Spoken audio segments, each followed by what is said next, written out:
Ya Sobat Pos, kembali lagi di acara Bitok, bicara apa saja Banjarmasin Pos. Masih tetap bersama Dr. Kristiani Setiadi, MGG, spesialis gizi klinik. Bu, kita lanjut pertanyaan. Nanti juga ada pertanyaan dari netizen Bu ya. Ya, silakan.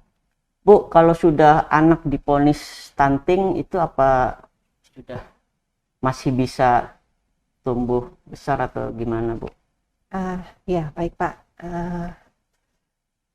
Tadi kalau ini kita WHO kan mendeskripsikannya itu pengawasan itu di usia 0 sampai 59 bulan Pak ya. Nah, misalnya anak-anak kan tetap bisa bertumbuh tuh Pak ya. Sampai dia setelah dia pubertas. Nah, jadi masih ada beberapa tahun tuh harusnya bisa Pak. Selama kita bisa melacak masalah anak itu di mana, penyebab stuntingnya itu ya, misalnya karena asupan nutrisinya tidak bagus, atau justru dia punya penyakit-penyakit dasar tadi, misalnya tadi sering kena infeksi, misalnya sering batuk pilek, atau justru sering diare. Nah, itu kita tanganin, harusnya bisa Pak. Gitu ya. Memang tapi perlu waktu di situ. Apakah dengan berolahraga juga Bu, termasuk juga dengan bukan stunting yang termasuk yang genetik tadi Bu, bisa tumbuh Bu dengan berolahraga? Oke, ini yang genetik tadi Pak ya, artinya ya, yang genetik, secara genetik dia pendek Pak ya. Nah, tapi dari secara nutrisinya dia tidak ada masalah ya. Nah, begini, tiap anak itu punya potensi tinggi genetiknya Pak ya, itu berdasarkan tinggi badan orang tuanya. Nah, yang Bapak sebutkan tadi dengan olahraga, kita menstimulasi Pak, stimulasi untuk anak untuk bertambah tinggi, misalnya nanti dia mungkin berenang olahraganya, mungkin basket atau apa yang lain itu Pak ya. Nah, kita harapkan dia potensi genetiknya bisa maksimal untuk dari potensi genetik orang tuanya itu. Di situ. Misalnya dari tinggi badan orang tuanya kita kira-kira anak ini harusnya masih bisa nih di 158 cm misalnya, atau 155 cm misalnya Pak ya. Nah, itu potensi maksimal itu yang kita capai Pak. Karena potensi genetik itu kan tinggi badan rata-rata orang tua itu tadi itu plus minus 8,5 cm. Jadi range-nya besar. Nah, itu. Jadi kalau kita berikan stimulasi dan nutrisi yang bagus juga, apa semua itu kita harapkan dia tinggi maksimalnya itu tercapai. Ini yang familial tadi ya, yang genetik.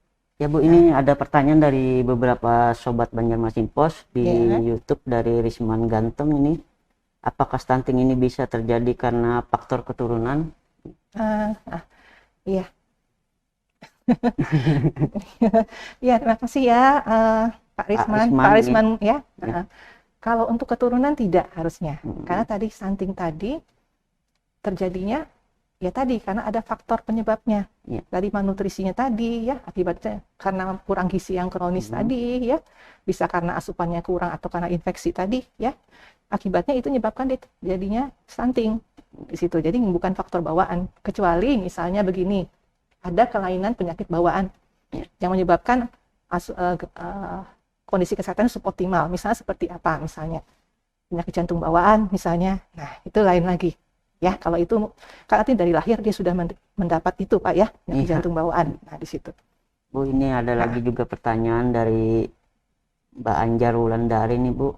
Bu, apakah ada dampak stunting pada kecerdasan anak? Lalu kalau sudah terjadi stunting pada anak, bisakah diobati atau terapi apa yang bisa dilakukan? Mungkin sudah dijelaskan Bu, tapi mungkin bisa diulang Bu.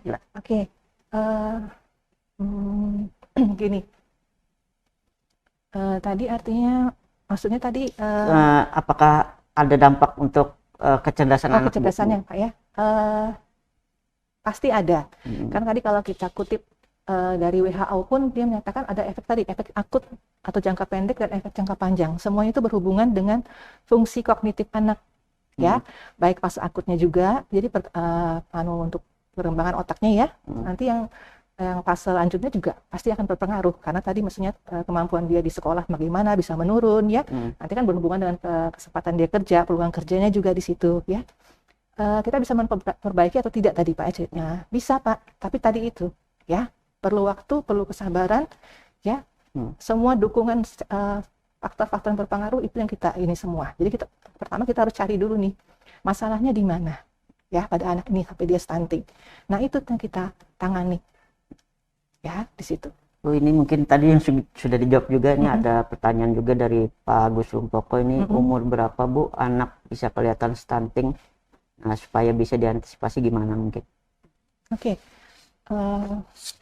Terima kasih Pak pertanyaannya ya. Kalau kita ikutin saja Pak, kita ikutin saja program dari pemerintah untuk memantau anak agar tidak terjadi stunting.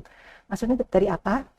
Kita anggap ini yang tadi, yang antenatal sudah lewat Pak ya, jadi ibu hamil sudah ya 4 kali saya bilang paling tidak minimal pemeriksaan itu. Jadi sekarang misalnya bayinya sudah lahir nih.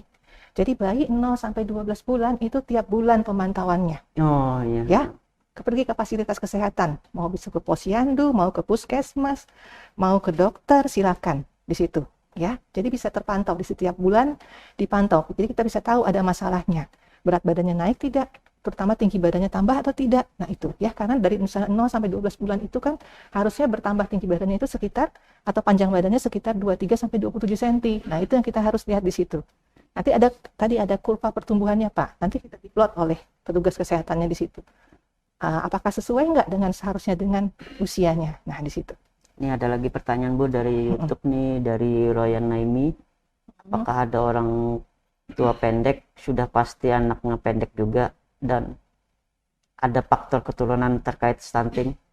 Oke. Mungkin yang faktor genetik tadi. Faktor genetik tadi Pak ya. Jadi begini, kalau orang tuanya pendek, apakah anaknya pendek juga ya gitu Pak ya? Nah, tadi Pak, itu bisa ya, bisa tidak. Ya, maksudnya apa begini? Karena tadi hubungannya ke potensi tinggi genetik dari orang tua. Nah, seperti tadi saya ungkapkan, itu ada rumus perhitungannya. Jadi dari tinggi badan ibu bapaknya, misalnya anak laki-laki ya. Jadi tinggi badan bapak tambah tinggi badan ibu tambah 13 cm itu dalam senti ya semuanya Pak ya, dibagi 2 tuh. Nah, di situ. Jadi ada rumusnya Bu. Ada rumusnya, jadi kita hitung. Nah, tadi masalahnya tadi dengan rumus tadi, untuk potensi tinggi genetik ini ada plus minus 8,5 cm tadi Pak. Nah, jadi kita mau misalnya rata-ratanya 150 plus minus 8,5 tadi Pak ya. Jadi dia bisa 158 atau 142 kan Pak ya, paling tingginya. Nah, itu range itu. Jadi kita maksimalkan di situ agar anak itu bisa di 148 bukan di 142. Ya Pak ya, karena dari potensi genetik orang tuanya bisa segitu harusnya. Nah, di situ ya cara maksimalkannya. Ini ada juga pertanyaan dari Instagram ini Bu, dari Niga Hattori Bu. Oke, ya. Kalau anak sudah terindikasi stunting dan orang tua telat sadar, nah langkah apa yang harus segera dilakukan orang tua? Oke. Yang harus dilakukan orang tua ya Pak ya, kalau misal anaknya stunting ya, begini. Tadi untuk stunting sendiri kan pasti satu, dia setelah di plot di kurvanya dia memang pendek ya Pak ya. Pendek kata tadi. Pendek itu di mana Pak? Kalau dari kurva WHO itu dia lebih kecil dari min 2 SD ya. Jadi bisa min 3 ke bawah lagi ya, itu di situ. Oke, satu sudah terpenuhi di situ. Terus tadi ada faktor risikonya tadi, malnutrisi kronisnya ya. Nah, malnutrisi kronis tadi seperti saya sudah sebutkan, bisa 2 faktor penyebabnya di situ. Asupan makannya memang yang kurang. Terus yang kedua tadi ada penyakit penyerta yang menyebabkan kesehatan anak itu jadinya suboptimal atau tidak optimal anaknya sehatnya Pak ya di situ. Misalnya tadi saya bilang ada sering batuk pilek atau sering diare atau sering muntah ya misalnya gitu ya, atau ada gangguan absorpsi saluran cerna, mungkin anak sering diare lagi ya. Nah, di situ. Nah, jadi faktor ini tadi yang kita harus lihat. Misalnya begini. Tadi mengenai asupan makanannya cukup atau tidak. Nah, kita lihat nanti di situ bagaimana pola makan anaknya. Dari segi pertama jumlahnya bagaimana, cukupkah sesuai dengan kebutuhan anaknya di situ ya. Nah, kualitasnya bagaimana, jadi tidak cuma cukup jumlahnya, nanti cukup jumlahnya makannya mungkin semuanya karbo semua padahal tidak dimakan lauknya. Nah, itu juga pengaruh ya, nggak ada gunanya misalnya gitu ya. Nah, di situ jadi kualitas tadi juga pengaruh dengan tadi ragam jenisnya ya. Nah, jadi nanti disesuaikan nih anaknya ini kebutuhannya berapa ya. Misalnya kalau cuma masalahnya cuma karena anak kan malas makan lah, pilih-pilih lah apa, sering kan begitu ya Pak ya. Nah, tapi kalau misalnya ada faktor lainnya tadi, yang tadi faktor penyakit lain, nah itu kita tanganin juga ya. Jadi gini, sedini mungkin ditemukan bagus ya. Nah, kita cari faktor penyebabnya apa, itu yang kita tanganin ya. Jadi orang tua langsung harus, artinya apa ya, harus diperhatikan ya. Harus dikontrol anaknya, bawa ke fasilitas kesehatan, dan nanti akan diberikan jadwal untuk perlu kontrolnya kapan, bagaimana aturan makannya, bagaimana kita mengatasi penyakitnya. Nah, itu orang tua harus nanti menerapkan di rumah, diusahakan. Nanti pasti ada pemantauannya. di situ. Bu, ada lagi dari Instagram ini Bu, orang kita ajar. Nah. Ya. Bu, stunting itu apa punya dampak negatif turunannya yang bisa berdampak buruk bagi kesehatan dan keturunan? Ya. Maksudnya ada dampak negatifnya? Iya. Terima kasih pertanyaannya ya. Benar sekali tuh. Jadi kalau gini, kalau kita tidak mengatasi masalah stunting ini seperti lingkaran setan, ya Pak ya.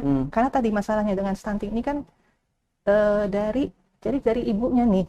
Ibunya sebelum hamil, dari remaja dulu deh. Remaja sehat atau tidak ibunya ya. Terus nanti selama kehamilan bagaimana ya. Nanti melahirkan bayinya bagaimana, nanti anaknya sudah jadi besar, nanti dia jadi ibu lagi, kan itu putaran sebetulnya Pak ya. Nah jadi kalau kita tidak menanganin itu semua, itu akan jadi cuma putar-putar di situ aja Pak. Ya, jadi kita memang harus dari ininya.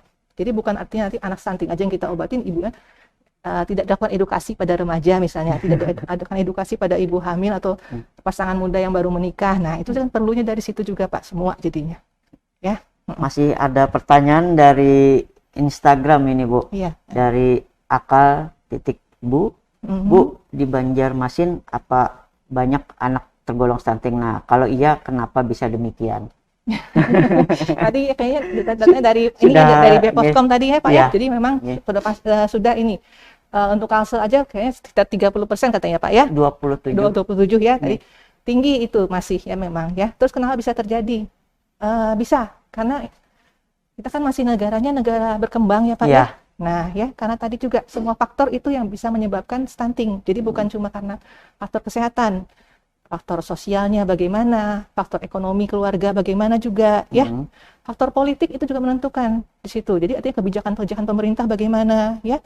Misalnya tadi penyediaan air bersih untuk masyarakat bagaimana. Gampang tidak? Kan tadi hubungan tadi dengan infeksi Pak ya. Anaknya sering diare bisa menyebabkan stunting tadi. Nah, terus bagaimana situasi ini? Harga pangan misalnya, ya. Kalau barang-barang makanan yang sehat tapi mahal tidak bisa disanggup dibeli masyarakat, itu juga berpengaruh. Akhirnya juga, ya. Malnutrisi, anaknya stunting lagi. Nah di situ, jadi peran pemerintah di sini sangat besar juga, ya Pak ya. Selain peran kesehatan, ya faktor sosial, tadi ekonomi, perilaku ibu. Nah pokoknya banyak di sini Pak. Karena banyak faktor yang berpengaruh ini, akibatnya ya stunting itu bisa terjadi di situ. Ini masih banyak pertanyaan Bu dari YouTube sekarang, dari Hayanti yang bertanya. Izin bertanya Bu, saat anak sudah terkena stunting, apa yang harus dilakukan orang tua dan apa ada penanganan khusus, utamanya untuk keluarga tidak mampu? Nah ya, kasih nih Bu Hayati ya. Ini tadi sudah sudah dipastikan anak stunting nih ya. Pastikan stunting satu tadi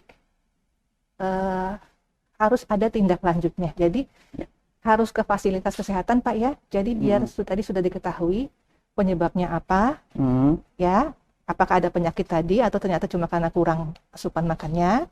Terus ibunya diberikan pengetahuan, keluarganya juga, karena Bapak akan juga ikut terlibat di situ, ya Pak ya. Nah, di mana di situ semua. Jadi tidak bisa nanti habis stunting, oh kalau gitu nanti saya datang kalau ada pemberian makanan tambahan di posyandu. Nah, ya nggak begitu. Jadi perlu pemantauan lebih ini Pak ya. lebih detail. Ya. Di situ ya. Nah, untuk keluarga kurang mampu, nah ini tadi kita perlu ini Pak ya. Kalau bisa untuk masalah ini yang begini stunting, masalah ini itu tadi karena tadi memerlukan pemantauannya yang cukup ini Pak ya, cukup detail tadi saya beritahu ya. Jadi memang masalahnya nanti ke biaya.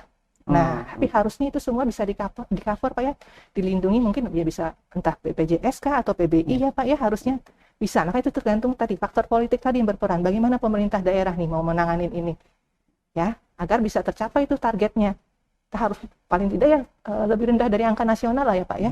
Kalau lebih tinggi dari angka nasional kan rasanya kan jadi saat ini sudah tinggi Bu ya, sudah melebihi angka sekarang nasional. Kan lebih dari angka nasional gitu ya. Ini masih ada Bu dari Tehgram dari YouTube ini Bu. Jika anak sudah menunjukkan gejala stunting, apakah dengan pemberian gizi yang baik akan memperbaiki keadaan anak, dan apakah ada obat khusus untuk stunting? Oh ya mungkin itu Bu. Oke. Ya terima kasih ya. bisa. Mau tadi stunting itu bisa kita perbaiki Bisa ya, Pak, diperbaiki ya. Bu ya. Nah, bisa kita perbaiki. Nah, tadi stunting itu masalahnya kronis. Kalau sudah kronis itu semua hampir kurang semua deh.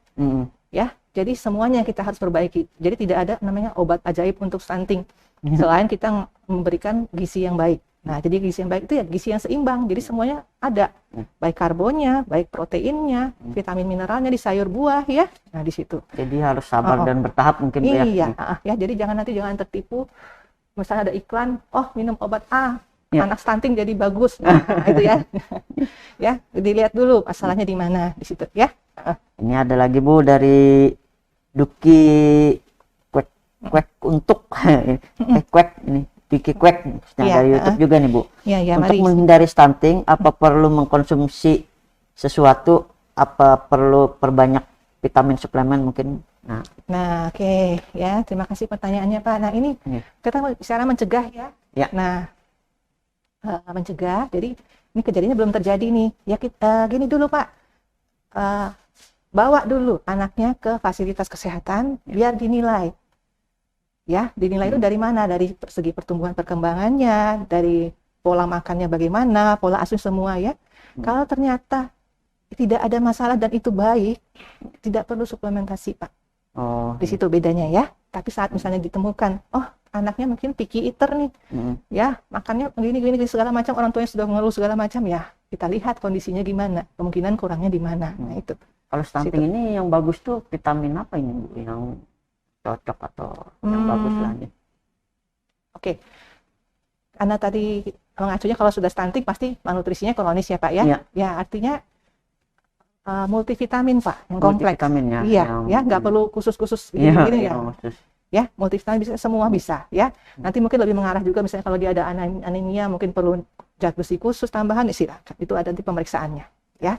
Tergantung kondisi bayi atau anaknya Pak ya. Nah, saya masih membacakan ini pertanyaan dari Sobat Bipos. Ini ada dari YouTube juga Bu, dari Mas Roy. Apa yang memungkinkan dilakukan orang tua agar anaknya tidak berisiko stunting di tengah kondisi keuangan keluarga yang pas-pasan atau penghasilan hanya cukup untuk kebutuhan harian? Oke, iya. Terima kasih ya Pak ya pertanyaannya. Ya, dari Mas Roy ini. Iya, dari Pak Roy ya. Oke. Ini memang jadi kendala Pak ya, apalagi dari kondisi COVID sekarang ya. Tambah ekonomi, tambah anjlok gila-gilaan. Nah, gini, makanan yang baik itu belum tentu mahal Pak. Ya, jadi kita sesuaikan dengan pemilihan makanan itu sesuai dengan ekonomi keluarga. Nah, yang penting tadi satu nih yang bisa dilakukan di rumah ceritanya nih ya. Yang perlu bisa dilakukan di rumah itu tadi bagaimana pola makan dan pola asuh anak tadi. Dan satu lagi higien sanitasinya. Nah, jadi maksudnya apa? Satu nih pola makan. Apakah anak Pak Roy tadi ya sudah sesuaikah makannya? Jadi tadi dia harus punya jadwal makan, jumlahnya secukup atau tidak, kualitasnya bagaimana ya. Dan tanda petik sini kualitasnya tidak harus mahal ya. Misalnya begini, apa kalau misalnya anak biar jadi tidak stunting dia harus makannya ikan salmon ya enggak. Ya Pak ya. Tidak harus mahal Bu ya. Ada telur, ayam ya, ikan-ikan lainnya, ikan lokal silakan yang bisa terjangkau harganya. Ya. Nah, yang penting tadi jumlahnya dan kualitasnya dan ragamnya. Jadi silakan disesuaikan dengan ekonomi keluarga. Kalau misalnya netizen nih ada kesempatan, coba cari di ini bagaimana isi piringku itu, biar tahu yang harus dimakan itu kira-kira komposisinya apa saja. Itu sudah dari Depkes juga ya, sudah jadi gampang, jadi kita bisa tahu, keluarga bisa tahu tuh bapak ibu, oh harus makannya begini, tinggal jumlahnya disesuaikan nanti dengan usia anaknya.